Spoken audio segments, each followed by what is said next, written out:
मैं आमंत्रित करता हूँ कुछ पंक्तियों के साथ हुल्लड़ मुरादाबादी दादा के। हौसले को आजमाना चाहिए, हौसले को आजमाना चाहिए, मुश्किलों में मुस्कुराना चाहिए, खुजलियाँ जब 4 दिन तक न रुके आदमी को तब नहाना चाहिए।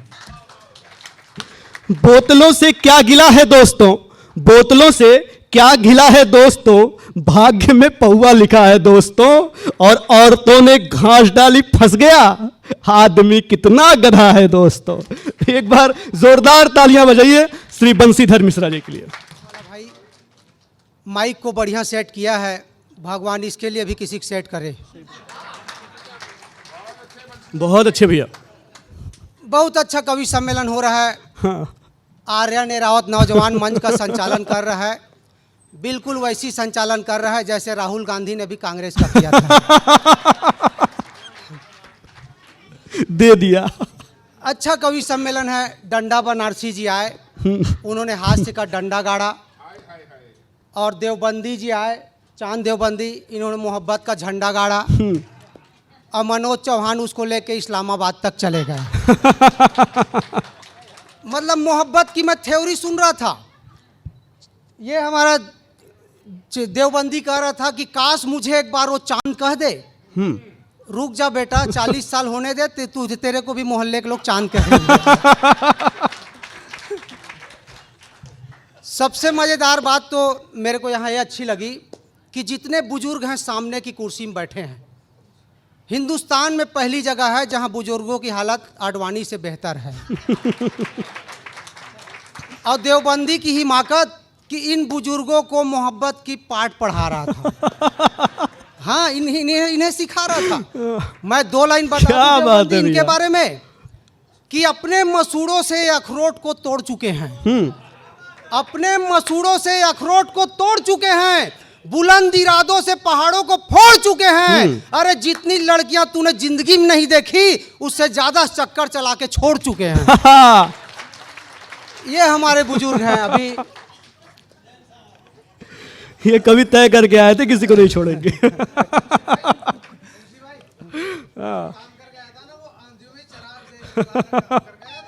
बहुत बहुत तभी तो बुझाने हैं। बहुत बेहतरीन कवि सम्मेलन चल रहा है। स्वागत भैया। ये सब कवि अलग अलग जगह से बरामद हुए हैं, मतलब बुलाए गए हैं। मंच पे इतने कवि हैं, ऐसे लग रहा है कल शपथ ग्रहण के बाद पूरा मंत्रिमंडल यहीं आएगा। बहुत बढ़िया भैया, बहुत बढ़िया। अभी जब मैं आया तो रघुवंशी जी बोल रहे थे कि इतने कम श्रोता में कवि सम्मेलन चल जाएगा। मैंने कहा रघुवंशी जी, इससे कम सांसद पार्लियामेंट में रहते हमारा देश चल जाता है। बहुत अच्छी बात है कि आप कवि सम्मेलन सुनने आए हैं, नहीं तो आज के ज़माने में कौन किसकी सुनता है। बेटा बाप की नहीं सुनता, और जो बेटा बाप की नहीं सुनता उसे अखिलेश कहते हैं, जो अपनी माँ की नहीं सुनता उसको राहुल कहते हैं, जो किसी की नहीं सुनता उसको मोदी कहते हैं, और जिसकी कोई नहीं सुनता उसको केजरीवाल कहते हैं।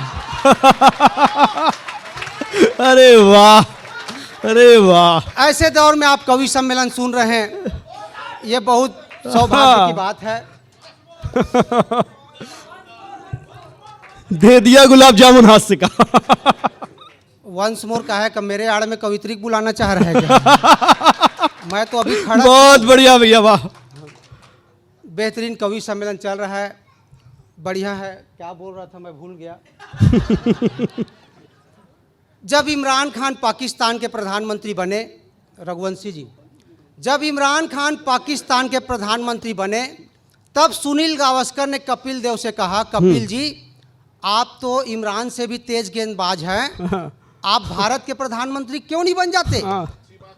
तो कपिल देव ने कहा, सुनील भाई ये सच है कि मैं इमरान खान से ज़्यादा तेज फेंक सकता हूं, लेकिन मोदी जी से ज़्यादा। बहुत बढ़िया भैया, बहुत बढ़िया, बहुत बढ़िया, बहुत शानदार। भाई एक बार कमाल कमाल भाई, बहुत बढ़िया भैया, बहुत ही शानदार भाई, ये बहुत बढ़िया।। हालांकि ये जो माला है स्वागत का माला नहीं है, होता यह है कि आप 20 माला का ऑर्डर दो, गलती से 50 आ जाता है। भाई सम्मान में एक माला काफी है, तो ऐसे चढ़ा रहे हैं जैसे श्रद्धांजलि दे रहे हैं।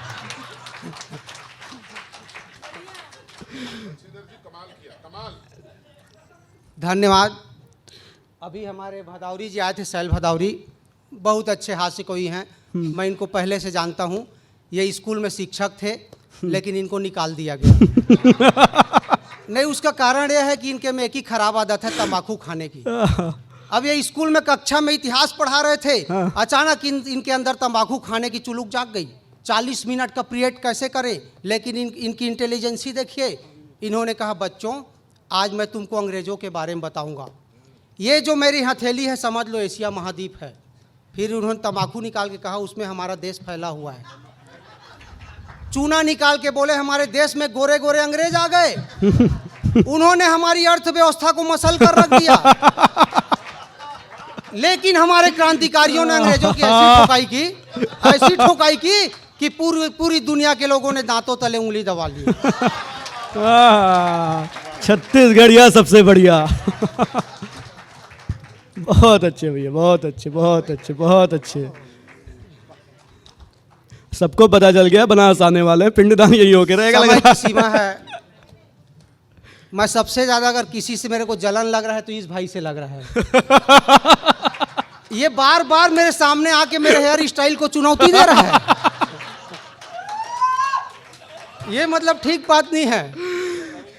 चलिए, बहुत अच्छा कवि सम्मेलन है। अभी दिव्या ने आई थी, प्यार मोहब्बत की बात की।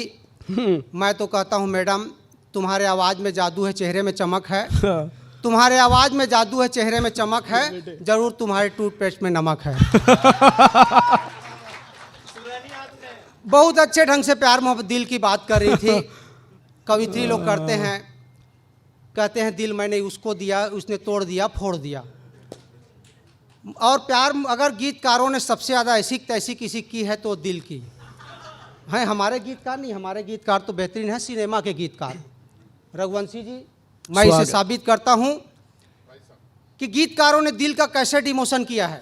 जब मैं बहुत छोटा था तब मैंने एक गाना सुना, दिल एक मंदिर है। मैंने कहा होगा, कंफर्म करने के लिए पोस्टमार्टम थोड़ी करवाता। मतलब पहले के गीतकार दिल को मंदिर समझता था। कुछ दिन बाद एक गाना आया, शीशे के घरों में देखो तो पत्थर दिल वाले रहते हैं, दिल मंदिर से ढेला पत्थरा हो गया। उसके बाद एक गाना आया कि दिल के टुकड़े करके मुस्कुराते चल दिए, मतलब दिल का प्लेट हो गया। कुछ दिन बाद एक गाना आया, हम आपके दिल में रहते हैं, दिल किराया का खोली बन गया। फिर एक गाना आया, चोरी चोरी दिल तेरा चुराएंगे, दिल जूता चप्पल हो गया। शाहरुख खान एक पिक्चर में कहता है दिल तो पागल है, मतलब दिल बैहा भूथा बन गया। अजय देवगन भाई एक सिनेमा में कहता है प्यार की कागज पे दिल की कलम से दिल स्टेशनरी सामान बन गया। पहले के जमाने में गीतकार दिल को बुद्धिमान समझते थे, तब उन्होंने लिखा दिल की आवाज़ भी सुन मेरे फसाने पे न जा। और हमारे जमाने गीतकार लिखता है दिल तो बच्चा है जी। उसके बाद गाली गलौज करते हुए उसने लिखा बदतमीज दिल, बदतमीज दिल। रणवीर कपूर एक गाने में कहता है दिल उल्लू का पट्टा है। पता नहीं अभी दिल की कितनी दुर्गति बाकी है, लेकिन दिल मंदिर होता है, पत्थर होता है, बच्चा होता है, पर हर आदमी का दिल सच्चा होता है। क्या बात है भैया, बहुत अच्छे भैया, बहुत अच्छे, बहुत अच्छे। समय की सीमा को ध्यान में रखते हैं। अच्छा, पहली बार मैं दिल्ली आया हूँ, आप सबको बता दूं, नोएडा आया तो पहली बार मैं दिल्ली आया, तो मैं सोचा दिल्ली में कोई जगह घूम लेता हूँ। मैंने ड्राइवर से कहा यार मेरे पास समय 1 घंटे का है, तू जगह घुमा दे। उसने कहा 1 घंटे में आप एक ही जगह घूम सकते हो। मैंने कहा दिल्ली का सबसे अजीबो गरीब चीज़ मेरे को दिखा दे। बंदा ले गया, केजरीवाल के दरवाजे पे खड़ा कर दिया। ये तो स्थिति है। एक कविता मैं आप सबके समक्ष रखता हूँ। समय के स्वागत स्वागत स्वागत स्वागत स्वागत भैया, बढ़िया बढ़िया। जीव विज्ञान में एक अवधारणा है, कल्पना है कि दुनिया में हर इंसान के साथ हम शकल पाए जाते हैं, ऐसी मान्यता है। इसी कॉन्सेप्ट पे एक कविता मैं चाहता हूं आप सब एक बार जोरदार ताली बजा दें।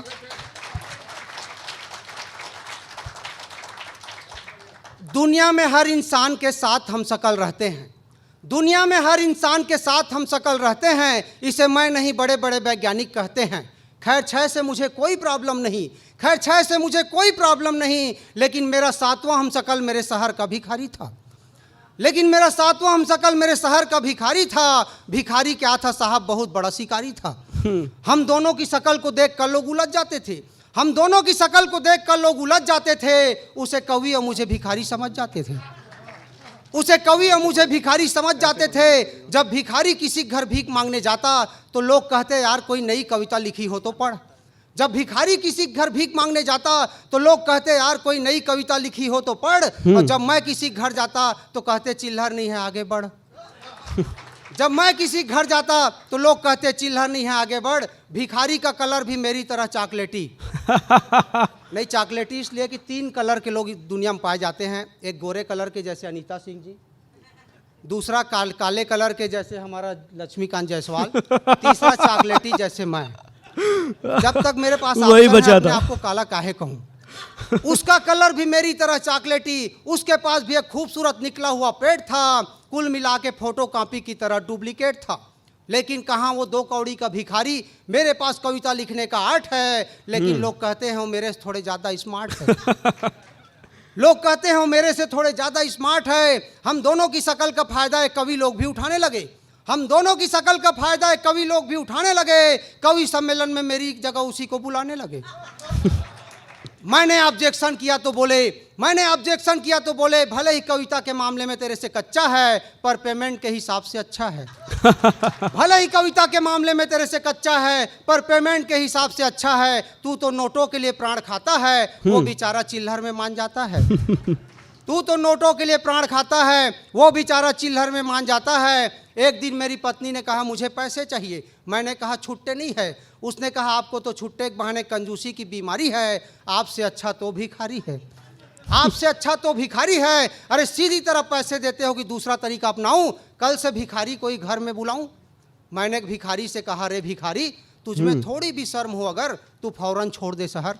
मैंने भिखारी से कहा रे भिखारी तुझ में थोड़ी भी शर्म हो अगर तू फौरन छोड़ दे शहर। भिखारी बोला मुझे बेवकूफ़ समझा है क्या गुरु, मैं चले जाऊंगा कल से तुम भीख मांगना कर दोगे शुरू।